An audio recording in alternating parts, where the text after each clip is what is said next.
Welcome to Around the Kinky Campfire podcast. This is your host, the Cuddle Gigolo, aka El Comidon, aka Mango Boogies, but also known officially as HH Julius, your entertainment creative. I'm here with Miss Rue, our education guru, and our goal in this podcast is to destigmatize the taboo topics of kink, non-monogamy, and BDSM. We like to educate through awareness and with our experiences, and we are not certified professionals as of yet.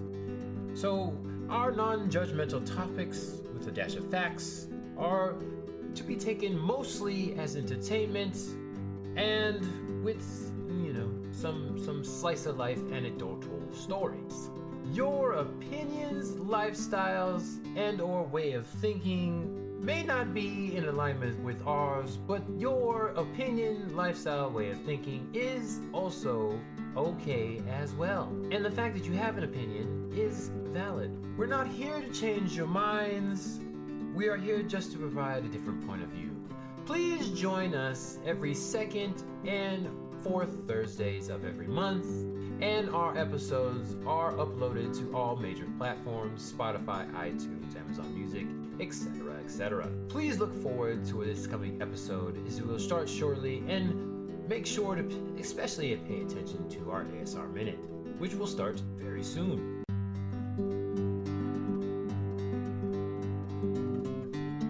Welcome to Around the Kinky Campfire. Grab a seat, pour a drink, and let's turn up the heat. This is the podcast where we explore the wild, wonderful, and sometimes wicked world of kink, BDSM, and alternative lifestyles. Whether you're a seasoned player, a curious newbie, or just here for the stories, we've got something for you. Join us on Thursdays on your favorite podcast platform as we share experiences, dive into deep discussions, and may even spark a little fire of your own. No shame, no judgment, just real talk around the kinky campfire. Let's get lit.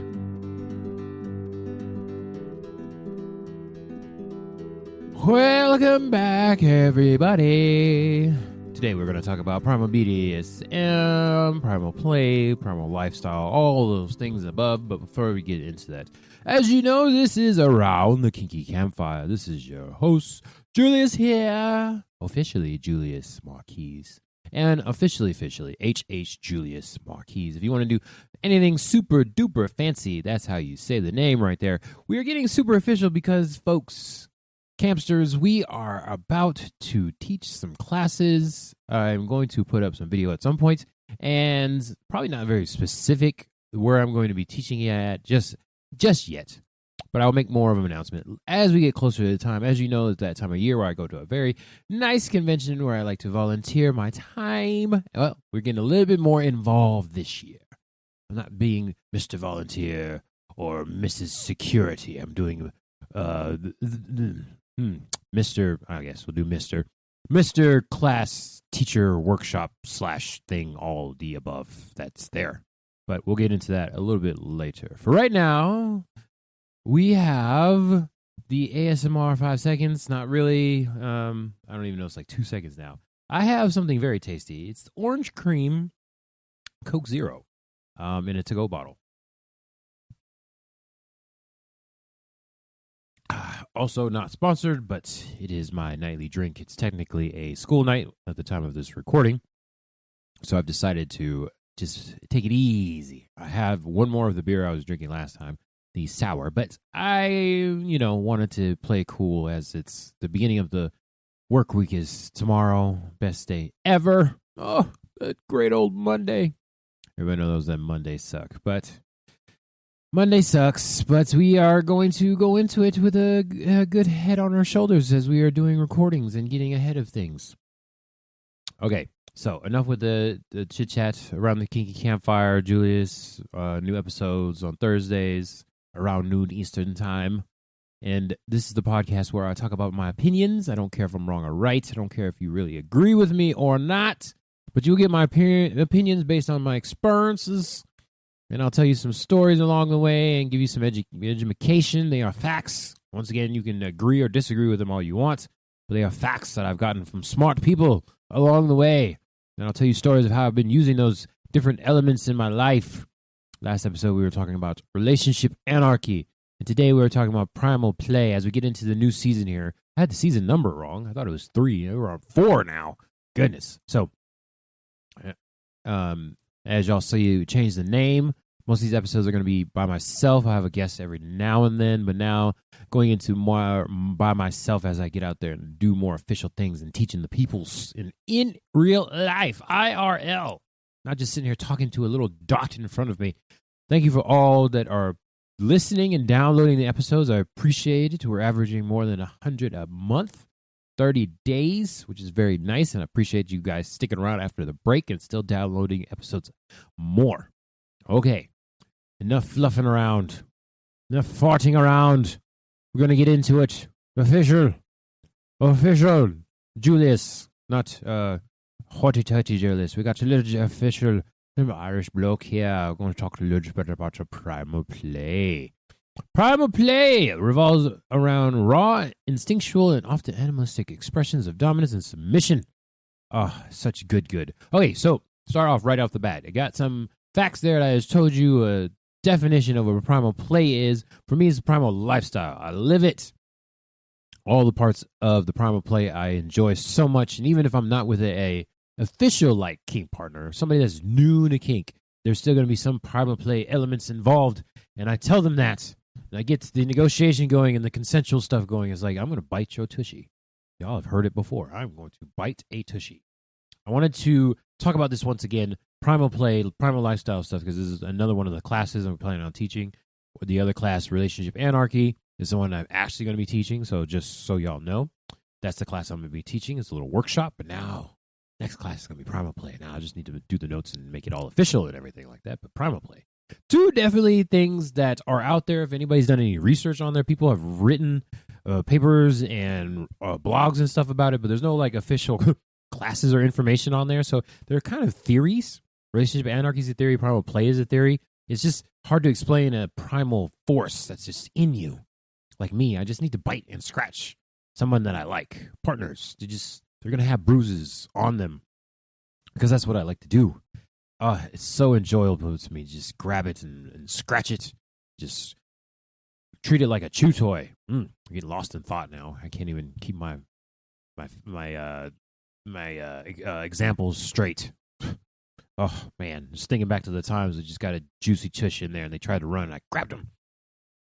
And then I held them down and I mounted them. It was so good. Okay. Primal play. We're going to keep on track here, folks. I'm not going to go off into another la-la land. Okay. Primal play and BDSM, go back to official as I get out of my experiences. It's intense. It's instinction-driven. They focus on raw emotions, physicality, and a lack of formal structure. So what's so nice about Primal BDSM is you can feel it. It lets your creative juices get out there in an animalistic way. You just go on pure emotion at that point.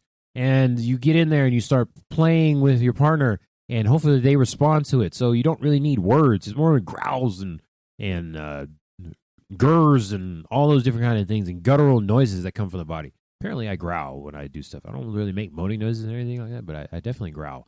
So it's a good way to be uninhibited with your desires and just feel your animalistic feral energy, which is so great, especially if you're... Doesn't have to be sexual, okay? So it's great with sex, but it doesn't have to be sexual. You can definitely just do a kink scene with Primal. Usually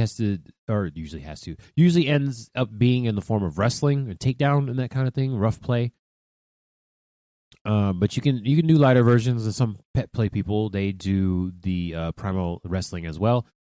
Just want to make that distinction. I'll probably do that a couple times. That Primal play is not the same as pet play, 2 different things. Primal play more of an animalistic type style where it's not really set to one specific animal, whereas pet play you usually take on the characteristics of a specific animal. Of course, there's a spectrum, and you can be all in the middle if you want to, however you decide to use it. Because Julius loves some a la carte. Take what you want out of it and do what you will out of it. So say the Julius. All here till kingdom come, till death do us part. Will it or will it not? Will he keep speaking in the Irish tone? Do a little Irish jig, a little Irish dance, Irish drinking song. Kind of stereotypical, but, you know, that's what they say. I don't see anybody denying it. And I won't be doing it either. Okay, so that bloke, Julius. Yeah, we got fancy Julius, the fancy voice, and then we got the bloke Julius down here in the Irish way of doing things. Okay, so key elements with Primal. We're gonna stay on track. We're gonna stay on track. See, my body can't even take the accents. Coughing. Okay, instinct over structure. So we're going instinctual, gut feelings. A lot of people, in my opinion, do not trust their gut. Trusting your gut is a practice that you need to do. Something that needs to be practiced. A lot of people don't trust their gut because they're like, oh, I'm a higher level thinking individual, but I can look at somebody and be like, oh, hopefully they will change to how they have never met me before. They will change because now they were with me. Ha ha ha. No, that's not how that works, but that's fine. People will change with whatever motivation they have. Maybe you, maybe it's not you. You can't really control that, but people should trust their gut more. Gut is the thing that you have to practice. It's the subconscious trying to speak out to you out there. All these conscious thoughts that you have and nuances and stuff like that. It's like maybe your gut and your subconscious is trying to tell you something. And that's so good about Primal. It's just you're feeling it through your body. Get rid of all the rules and limitations. Just feel it instinctually. Oh, so good. Roles in Primal play. Usually, don't want to say Primal Predator anymore. Don't want to use that one. Kind of has a weird connotation with it. So we'll do Primal Hunter and a Primal Prey. Usually the main types of roles in Primal. I went through a different episode. You guys can go back and do the other Primal episode where we got super heady and I talked about all the different parts of it in there. And in the class notes that I have, there's going to be more notes. So I just wanted to keep this very experiential. I got country Julius now. Experiential. Okay, from my experiences out to y'all's ears. That there's the two types. I go in between, but mostly hunter role for me. I like to grab the prey, go out there, run away from me. That's totally fine. I will consensually pursue you, take you down, and capture you, and bring you back to my hole and have my way with you. Oh, so good. So yeah, the roles, animalistic behavior, and energy exchange. Oh my gosh, that is a very important part with the whole Primal lifestyle is the energy exchange. If I'm biting you, okay, I'm giving you my energy, all right? And I'm sucking a little bit out of your butt cheek. That's just how it is. Just sucking it out and giving it in. When I mount you or I hold you down or stand over you. Any King Charles references there? Anybody know what I'm talking about? King Charles, okay? Look it up on TikTok and YouTube Shorts. King Charles, very non-aggressively for the most part, just standing there above, okay? That's what we want to see in the Primal play. I ain't got to do anything. I just stand over you. And, you do what you will. You can try to get up off your backside, but I'm going to put you back down. Put that one paw on you and make you sit. Oh, such a good meme. I don't even know what it's called right now. Viral videos of King Charles. If you don't know who King Charles is, he's so cute too. But yeah, just calmness, stillness. You don't have to be rambunctious energy. I know we get very into the wrestling of Primal play and the rough play, but you don't need to do all of that. It can be very low energy and still have a very good energy exchange. For me, I especially like skin-to-skin contact, so as much surface area touching my partner's surface area as possible. Love it. But yeah, even with the growling, biting, and scratching, you can still do the hair pulling and rough handling. Kneading is another thing. If you know anything about cats and making biscuit making, you can do that with your partner as well. Kneading is a thing that's so good. And if you really want to be mean, you can roll the skin too. That's just horrendous, terrible. Eye contact, yeah, all that stuff. Yeah, I'm starting to get distracted again. touching of the skin, so good. Just skin to skin contact. Just get that energy exchange going. Oh, so good. And then we get into the psychology. Not really going to touch so much on today. Not a certified professional. Here, I just give my opinion on my experiences. Not certified as of yet. Not yet. I am officially your relationship spotter and your entertainment creative. Yeah, Julius Marques. I'll be out there teaching and stuff like that, but I'll be spotting people. I don't want to do any coaching, or definitely not. I'm not an officially certified individual, not as of yet. But you can, once again, let go of inhibitions and work on the instinctual, and you're experiencing a deeper connection and feeling powerful. Oh, yes, the instinctual feralness of it all. Once you, quote unquote, conquer your partner and you've taken them. So good.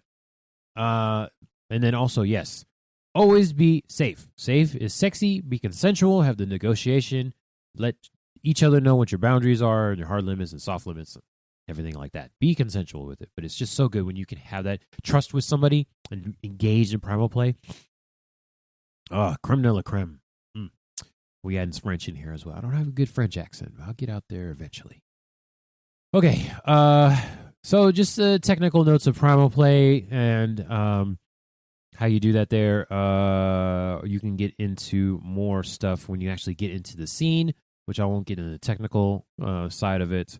I just love primal play. It's just been so good for me. It's something that I knew was there, but I didn't know have the name for it, and it was just something that I was like, oh, I just do this, and there's a name for it. Oh boy, if you don't know the theme of Around a Kinky Campfire is Julius finding out that all the stuff that makes someone, me specifically, awkward, there's a name for all of it. Demisexual, polyamory, and now primal lifestyle. Oh my gosh. Yeah, okay, there's a name for this thing. That's kind of interesting, but here I am, and I'm talking to you about it, and we'll be teaching about it. It's just something I do, so hard to put into words, and it's just a feeling, a guttural, instinctual thing that you just like to do. I must ingest my partner in all the different ways, and even when just like cuddling and stuff like that, it's like I just want to envelop myself on you. Let's just absorb each other. So good. And I think society in general, so here's my opinion on the experiences. Once again, they tell you to numb your gut instinct and try to trust people, and it's like, I'm on the fence as far as like the red flags are good or bad when you first start talking to somebody. I think people have red flags is fine. Your definition of red flags is all over the place. For me, it's like stuff that you might not like, but it's like that person doesn't know that you don't like it. So if you let them know, what your boundary is, and if they decide not to adhere to your boundaries or respect your boundaries, and they just kind of wash over them or whatever, it's like, okay, maybe that person isn't for me. But it's like they started out having red flags. It like depends on how bad it is. Don't be rude to the waiter. That's like number one. Just don't be rude to the waitstaff. I don't know how you come back from that. That's definitely a big red flag in my book, and a lot of people have it. But it's like if you tell somebody something, it's like, okay, just don't, I don't like that.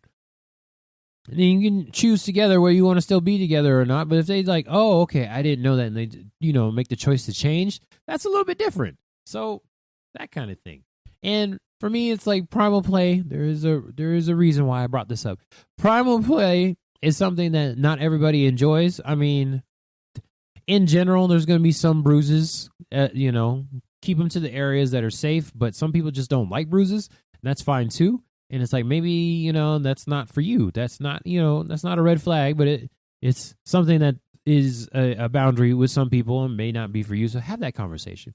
And for me, it's like society makes it so you should like conform, but it's like respect your boundaries and know what your needs and wants are in a relationship and your quote unquote red flags.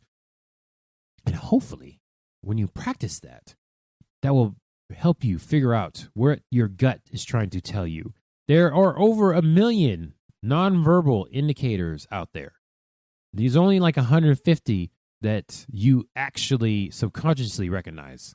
All the other ones are subconscious. So you're not going to understand what those are. And to me, that's your gut instinct trying to speak to you. If you feel a certain way about somebody, usually there's a reason. Maybe you should take a step back and do some more analysis before you jump into something. And yeah, for me, it's like, you got to trust your gut.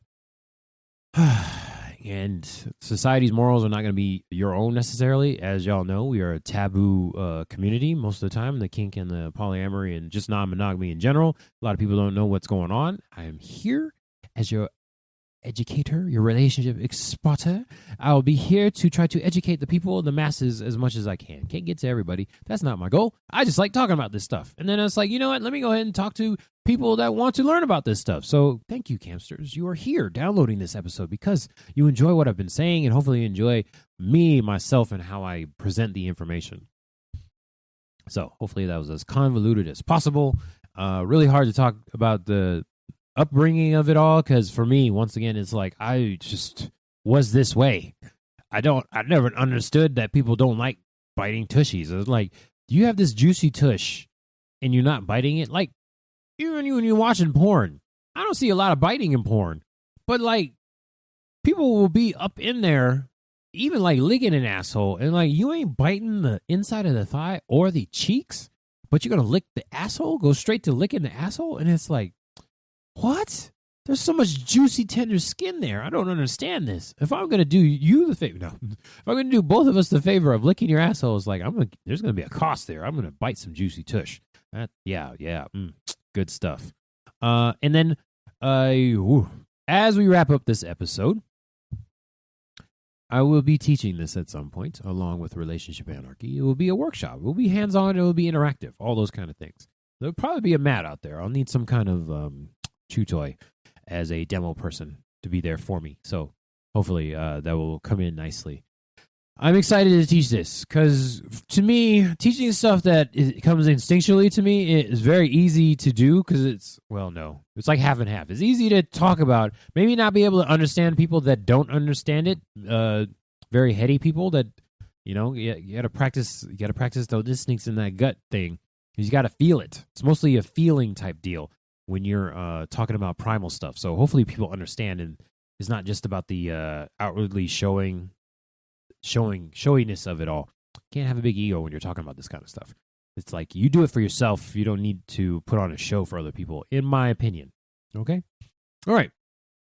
Quick overview touching on a subject that I like to talk about often, but this is Julius Marques, your relationship spotter, your entertainment creative. Oh, getting more fancy here now. We're back into the bloke Julius. Signing off today on Around the Kinky Campfire. I've lost the accent now. I don't remember what it is. But short little episode talking about that kind of thing. Please check us out on all the major podcasting platforms, the iTunes, the Spotify, and the Googles, I believe, the Amazons as well. Every Thursday around noon Eastern time. This is Julius signing out. Hello.